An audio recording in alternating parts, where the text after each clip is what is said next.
Yun guys, good morning sa inyo. Yan, for today's video, nandito pa rin tayo guys sa harapan ng ating branch Premium Bikes. At kakabalik-balik lang natin yon galing Taiwan. Okay guys, for today's video, ito agad ang pag-uusapan natin guys, ang ating Yamaha PG1.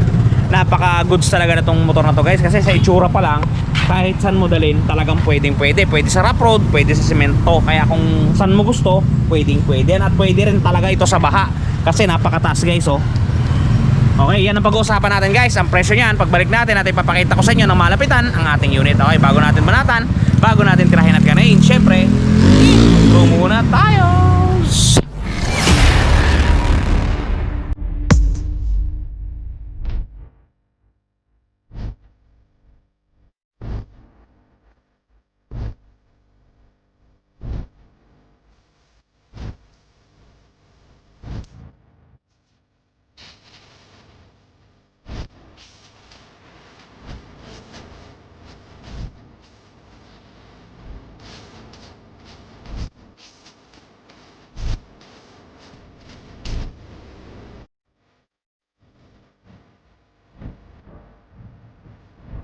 Sige guys, bago tayo mag-proceed sa unit, ipapakita ko muna sa inyo ng malapitan nating PG1. Yan, kung mapapansin niyo, andito sa tabi natin. Napaka-classic ng kanyang itsura. Ito guys, ang kanyang headlight. Bilog siya na meron siyang bulb na headlight, yung pinaka mismong main, at saka meron tayong peanut bulb, yung kanyang fog light. Yan, bilog siya at siya ay gawa sa plastic.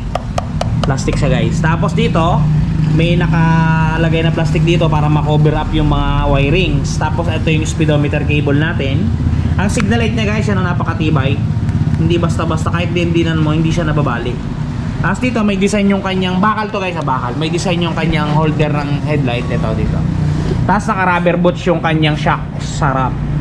Tapos yung kanyang tapalodo sa harap, plastic guys. Plastic, hindi nakakalawang yan. Tapos yan, meron siya ditong proteksyon nung ating speedometer. Tapos ang size ng gulong niya nga pala sa harapan guys, naka-rim siya ng malapad na kulay black. Tapos ang size niya is 90-100 by 16. Crabble type to guys, yung merong yan spike. Tapos gawa siya ni IRC. Maganda yung ginamit na hub sa kanya guys, so napaka simple. Tsaka yung kanyang display, simple lang din. Tapos single piston caliper. Okay, moving forward guys, ito yung kanyang makina, FCC. Yan, kung mapapansin ninyo, nakapahiga siya. Yan, yung kanyang black, maliit lang guys, tipid talaga to sa gasolina. Maliit lang. Yan, yung kanyang head.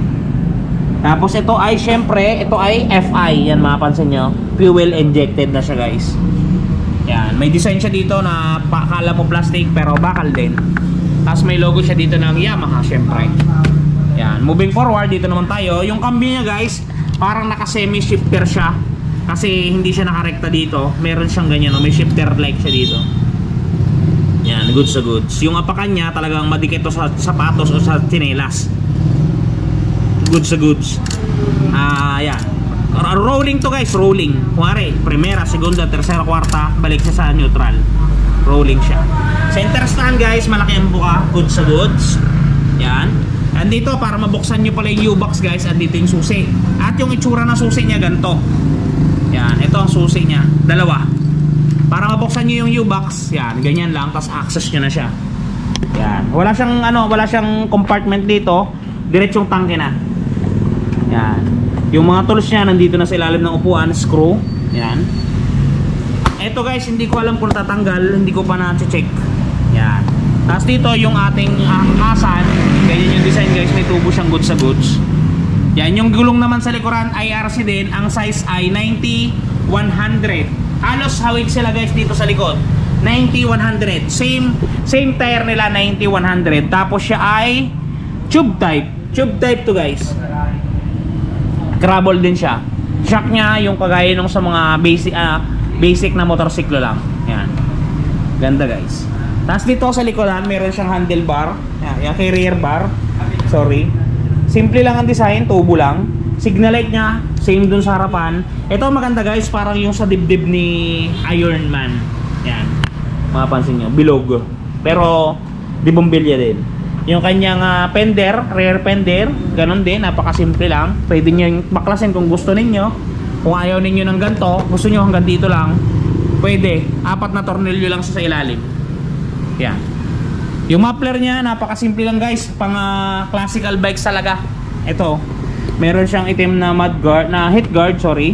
Tapos kulay itim yung kanyang pinaka-muffler. Tapos yung tip niya bilog lang. Cute astig. Yun, para mabaklas nyo nga pala yung kanyang baterya. Nandito guys yung kanyang baterya. Aalisin nyo lang yung 3 tornilyo. 1, 2, 3.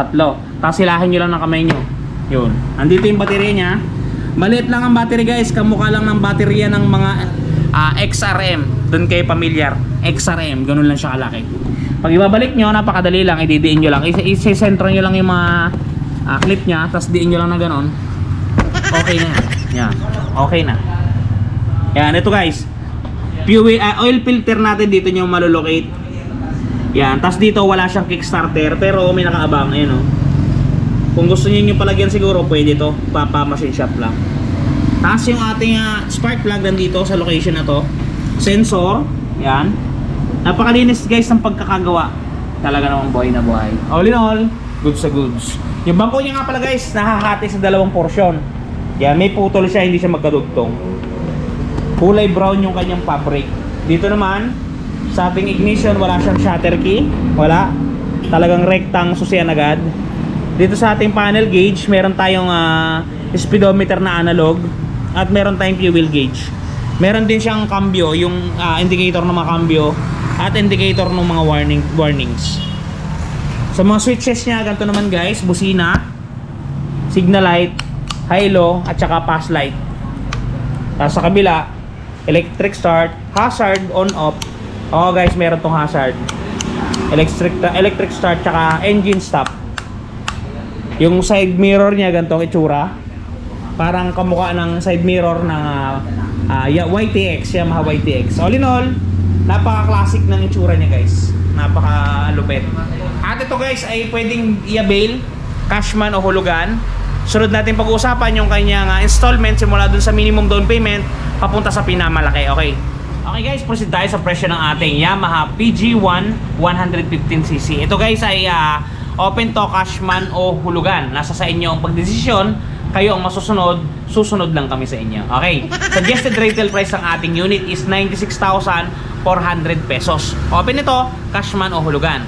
Minimum down payment ng ating unit is 10% which is 9,640. Pagka po nag-down kayo ng nabanggit kong down payment na yan, ang magiging monthly po ninyo sa looban ng 1 taon ay 9,555. Sa 2 taon po is 5,711 at pagka 3 taon po 4,457. Kung medyo mabigat sa inyo yan guys, pwede nyo i-compute yan.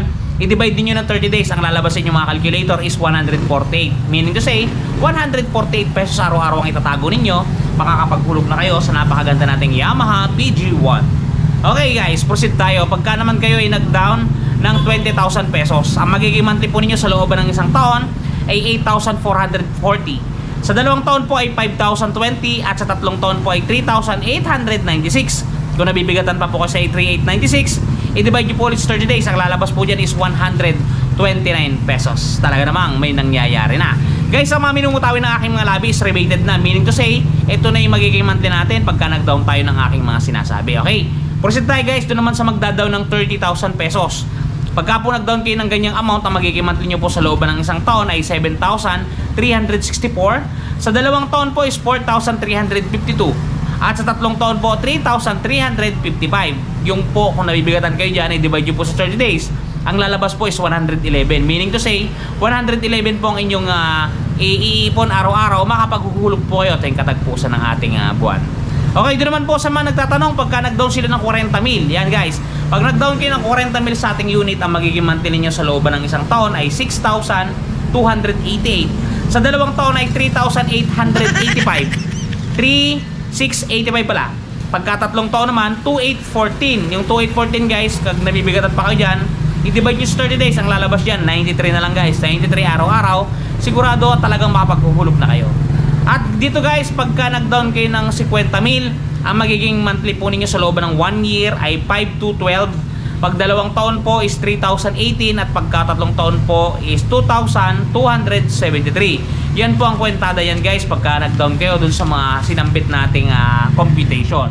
Yun nga pala guys, nagpapasalamat ako sa mga sumuporta sa atin nung nag-upload tayo ng video nung tayo ay nasa Taiwan. Maraming salamat sa inyong nangamusta at sa inyong nanood. Maraming salamat sa inyo. Yun guys, ang monthly nga pala na to ay posibleng magbago, depende guys sa araw. Ngayon kung biglang may price increase na binigay si Yamaha at si Premium Bikes, wala tayong magagawa doon. Hindi to fix, talagang gumagalaw ang mga presyo ng ating mga unit. Yan guys, shoutout ko pala dyan si Sir Bebot Mahilom. Maraming salamat sa iyo, Sir Bebot Mahilom, sa panonood. Sir Mark Montible, Sir Robin Mendoza, Sir Sian Mark Hernandez, Sir Merv City, maraming salamat sa inyong pagsuporta at panonood. Kay Sir Ignacio, yan, Lennon Ignacio, maraming salamat po sa inyong panonood. Yun guys, dun nga pala sa mga namang problema ng mga gasgas ng kanilang mga bearings. Yan, for example, ito, nagasgasan, meron tayong mabibiling pintura yan guys.